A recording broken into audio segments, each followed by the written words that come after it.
Hello, ayan na. Nabibisit na iglesia kami. Itong unang First stop, where? sa Divine Mercy. Dinalaw din namin si Father Joey. Yan ang ganda ng mga ano niya. Ay, dito kami nagpa-picture nung nakaraan. Dito sa ano, ayan, mga tupa. Ay, si Jesus. Kawawa naman si Jesus. Oh. Pagod na si Jesus. Ay, si St. Joseph. Tulog. Tulog na si St. Joseph. Pagod ka na, St. Joseph. Ba't parang pareho kayong tulog? Kasi himlayan, no? Ay, Layang Pasko. Yan ang ano, yan ang itsura nila. Tulog na si St. Joseph. Oo, maganda. Ano dyan? Ayan sa Senyor Maawain. Si Jesus.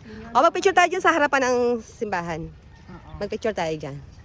Ito ang ating, ito yung front ng simbahan. Oo, ito muna sa harap ng simbahan. Dito. Doon, dito. Ayan, dito. Saan ba? Dito sa pinakaharap ng simbahan. Ah, doon sa may hagdan. Oh. Doon sa may hagdan maganda. Ayan, Para dito. kuha picture sa atin. Ako, magpipicture na lang. Tay. Ayun o, gusto ko dyan sa may doon o, sa gitna. Bye-bye. Kita natin si Gandhi.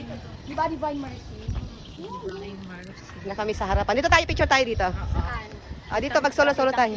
Ang misa dito 3 o'clock. Dito 6 o'clock. Ayan, yan. Everyday. O, dyan, picture tayo dyan. Saan?